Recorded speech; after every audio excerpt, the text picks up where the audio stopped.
नमस्कार साथियों, welcome to this exciting journey. स्वागत है आप सबका।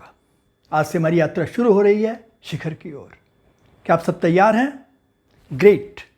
चलिए शुरू करते हैं। फर्स्ट थिंग फर्स्ट, मैं आपको याद दिला दूं कि इस वीडियो को देखने के बाद आपको आवश्यकता होगी एक टेम्पलेट की, जो आप नीचे डिस्क्रिप्शन में दिए गए लिंक से डाउनलोड कर सकते हैं, या वैसा ही चार्ट प्लेन पेपर पर अपनी नोटबुक में ड्रॉ कर लें, जैसा भी ठीक लगे। पर नियम से इस सिस्टम को फॉलो करना बहुत ज़रूरी है। तो इस वीडियो को देखने के बाद आपको कुछ आत्मचिंतन करना है और उस टिप पर आपकी अपनी क्या सोच है वो इस चार्ट में लिखना है। उसके बाद बनाना है अपना संबंधित प्लान। प्लान में आपने टिप से आगे बढ़ते हुए उसे अपने एक्शन स्टेप में परिवर्तित करना है। देखिए, टिप तो जनरल होगा, पर उसका क्रियान्वयन, इम्प्लीमेंटेशन हर एक के लिए वेरी स्पेसिफिक। जो आपको स्पष्ट रूप से लिखना है कि आप इस टिप को इम्प्लीमेंट करने के लिए क्या विशिष्ट कदम उठाएंगे। अगला स्टेप है आपका लक्ष्य यानी टारगेट। आप कहाँ पहुँचना चाहते हैं, यह माइलस्टोन बहुत स्पष्ट और स्पेसिफिक होना चाहिए। आपका यह लक्ष्य अर्थहीन रह जाएगा unless there is a target date. आप ये लक्ष्य प्राप्त करेंगे, परंतु कब तक? तो आपको एक तिथि तय करनी होगी। और अंतिम सेक्शन है साथियों, समीक्षा, रिव्यू और अगली कार्रवाई। क्योंकि टारगेट अचीव कर लेना भी आखिरी पड़ाव नहीं है, जब तक कि आप स्वयं ऐसा निर्णय ना कर लें। अब मान लीजिए कोई टिप आपको स्पष्ट नहीं है, तो आप किसी ऐसे व्यक्ति से सहायता या मार्गदर्शन लेने में संकोच बिल्कुल ना करें जो उसे समझने के लिए आपका मददगार हो सकता है। अथवा वीडियो के नीचे कमेंट सेक्शन में जाकर अपने प्रश्न लिखिए। मैं पूरा प्रयास करूंगा कि आगामी सप्ताह में आप सभी के प्रश्नों का उत्तर देकर उनका समाधान करूं। और मित्रों, यदि आपको लगता है कि कोई टिप आपके लिए उपयुक्त नहीं है, रेलेवेंट नहीं है, या आप उस पर कोई विशिष्ट योजना, कोई स्पेसिफिक प्लान बनाने की स्थिति में नहीं है, तो बस पहला सेक्शन, इस टिप पर मेरी समझ और विचार में अपने विचार भरें और अगले सप्ताह की टिप की ओर बढ़ जाएं। अब जान लीजिए कि यह महत्वपूर्ण है, क्योंकि अपनी यात्रा में अक्सर आपको पीछे मुड़कर देखने की आवश्यकता होती है, अपने पहले के कार्यों की समीक्षा करने की और संशोधन करने की। इसलिए आवश्यक है कि प्रति सप्ताह कम से कम अपनी समझ और विचारों को रिकॉर्ड किए बिना आप आगे ना बढ़ें। चलिए अब हम आते हैं आज की टिप पर। यदि आप कुछ पाने के लिए गंभीर हैं, तो स्पष्ट और विशिष्ट लक्ष्यों और कार्य योजनाओं को लिखने की आदत डालें। लिखित लक्ष्यों में स्पष्टता होती है और आपके मन में उन्हें पूरा करने की आशा बनने लगती है। एक निरंतर अनुस्मारक रिमाइंडर के रूप में ये आपको अपने दीर्घकालिक लक्ष्य लॉन्ग टर्म गोल की प्राप्ति की दिशा में कार्रवाई करने के लिए प्रेरित करते हैं। साथियों, आप पाएंगे कि इस टिप में दो भाग हैं, setting your goals and writing them. पहले बात कर लेते हैं गोल सेटिंग की। ये क्यों महत्वपूर्ण है? आपको एलिस इन वंडरलैंड का एक दृश्य याद दिलाता हूँ। पूसी कैट, क्या आप मुझे बताएंगी कृपया मुझे यहाँ से किस रास्ते पर जाना चाहिए? यह काफी हद तक इस बात पर निर्भर करता है कि आप जाना कहाँ चाहती हो। मुझे ज्यादा परवाह नहीं है कि कहाँ। तो इससे कोई फर्क नहीं पड़ता कि आप किस रास्ते पर जाती हो। क्या फर्क पड़ता है? कहीं तो पहुँच जाऊंगी ना? ओह, यदि आप केवल काफी देर तक चलती रही तो कहीं न कहीं तो पहुंच ही जाओगी। तो दोस्तों, देखा आपने कि स्पष्ट लक्ष्य होना कितना महत्वपूर्ण है। लक्ष्य के बिना आप कहीं ना कहीं तो पहुंच ही जाएंगे, परंतु उस अनजान मंजिल से आपको कितनी संतुष्टि मिलेगी, ये एक बहुत बड़ा प्रश्न चिन्ह है। साथियों, मुझे पूरा विश्वास है कि आपकी सोच एलिस जैसी नहीं है। अब थोड़ा विस्तार से बात कर लेते हैं। लक्ष्य दिशा प्रदान करते हैं। लक्ष्य आपको दिशा देते हैं, उद्देश्य देते हैं और पहुंचने के लिए एक मंजिल देते हैं। इनसे आपको कार्रवाई करने की प्रेरणा मिलती है। लक्ष्य निर्धारण आपको यह समझने में सहायता करते हैं कि आपके लिए सबसे महत्वपूर्ण क्या है। लक्ष्य आपका ध्यान केंद्रित रखते हैं। अब क्योंकि लक्ष्य स्पष्ट है तो आपका फोकस बना रहता है। इससे आपको अपनी इच्छित दिशा में आगे बढ़ने में सहायता मिलती है। यही नहीं, आप जिन परिणामों को प्राप्त करना चाहते हैं उनसे भावनात्मक और बौद्धिक रूप से जुड़ते हैं, इमोशनली एंड इंटेलेक्चुअली। जब आपको स्पष्ट होता है कि आप अभी कहाँ हैं, भविष्य में आप कहाँ होना चाहते हैं, तो दैनिक कार्रवाई करने के लिए आपका कमिटमेंट, आपकी प्रतिबद्धता बढ़ती है। लक्ष्य आपको स्पष्टता प्रदान करते हैं। लक्ष्यों के बिना आप उन गतिविधियों पर समय बर्बाद करते हैं जो निरर्थक हैं और आपको जीवन में आगे बढ़ने से रोकती हैं। लक्ष्य आपके जीवन में स्पष्टता और प्रेरणा बढ़ाते हैं। आपके लिए आसान हो जाता है प्रायोरिटाइजेशन। आप सोच सकते हैं कि अपने समय और ऊर्जा को कहाँ लगाएं। लक्ष्य माप की सुविधा देते हैं और उत्पादकता बढ़ाने में मदद करते हैं। लक्ष्य आपको प्रगति को मापने की सुविधा प्रदान करते हैं, क्योंकि तुलना करने के लिए आपके पास एक एंड पॉइंट होता है, तो आप हमेशा अपनी प्रगति को माप सकते हैं। इससे आपकी एफिशिएंसी, उत्पादकता, प्रोडक्टिविटी बढ़ने की पूरी संभावना रहती है। आपके मासिक, त्रैमासिक और वार्षिक लक्ष्य बराबर ट्रैक अगर आप करते रहेंगे तो आपको अपने मौजूदा लक्ष्यों तक तेजी से पहुंचने और नए लक्ष्य निर्धारित करने के लिए भी प्रेरणा मिलती रहेगी। लक्ष्य टालमटोल को दूर करने में सहायता करते हैं। टालमटोल यानी प्रोक्रेस्टिनेशन। जब आप कोई लक्ष्य निर्धारित करते हैं तो आप कार्य को पूरा करने के लिए जिम्मेदारी लेते हैं। जब यह काम आपको महत्वपूर्ण लगता है तो आप बिना देर किए इसे प्राप्त करने के लिए कदम उठाते हैं। लक्ष्य आत्मसुधार में योगदान करते हैं। लक्ष्य प्राप्ति यानी आत्मसंतुष्टि। दोस्तों, कितना अच्छा लगता है जब आप कोई गोल अचीव करते हैं। इसके विपरीत अधूरे लक्ष्य आपको हताशा और तनाव की ओर ले जाते हैं और आपके विकास की गति को धीमा कर देते हैं।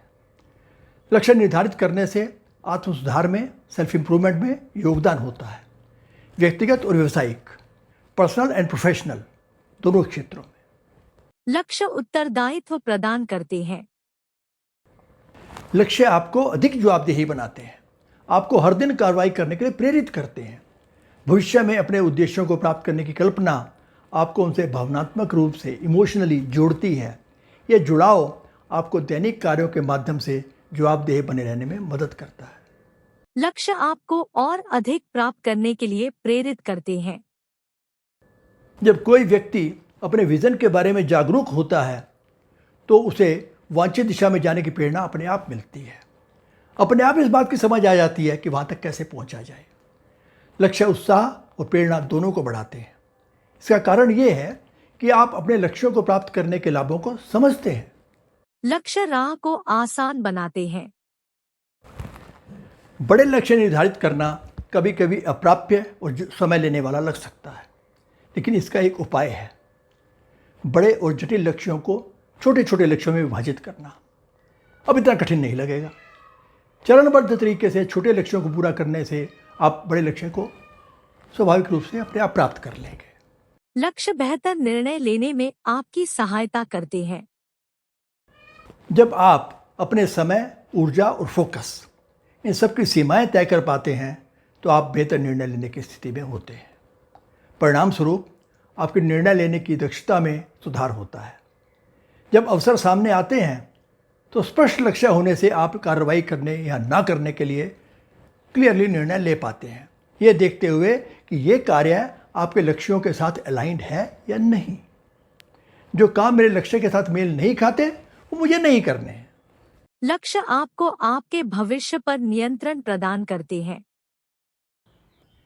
लक्ष्यों के बिना, क्योंकि आपके पास दिशा की कमी होती है, तो आपको अपना समय कैसे व्यतीत करना चाहिए और आपको कहाँ ध्यान केंद्रित करना चाहिए, ये चुनने का अधिकार आप अन्य लोगों को दे देते हैं। जब आप अपने लक्ष्य निर्धारित करते हैं तो आपके सामने भविष्य का एक चित्र होता है। वो आपकी सहायता करता है यह सुनिश्चित करने के लिए कि आप वर्तमान में बेहतर निर्णय लें, ऐसे निर्णय जो कि आपकी चाहत वाले भविष्य में फिट बैठते हो। तो दोस्तों, यह तो हो गया गोल्स के महत्व के विषय में। अब बात करते हैं गोल्स को लिखने की। इसकी आवश्यकता क्या है?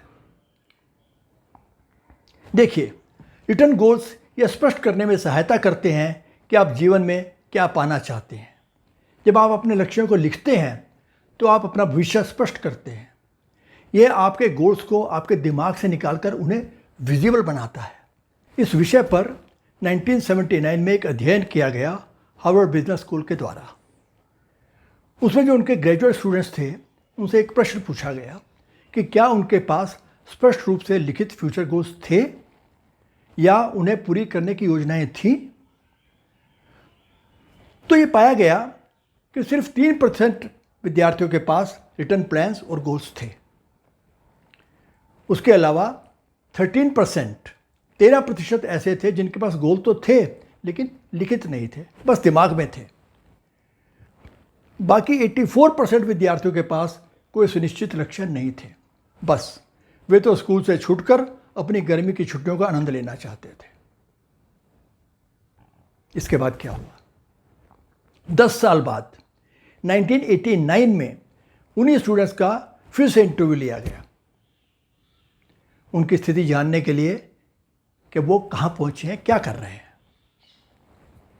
अध्ययन से पता चला कि जिन 13% स्टूडेंट्स ने गोल को लिखा नहीं था लेकिन उनके पास एक लक्ष्य था, वे ऑन एन एवरेज उन 84% छात्रों से दुगना कमा रहे थे जिनके पास कोई लक्ष्य नहीं था।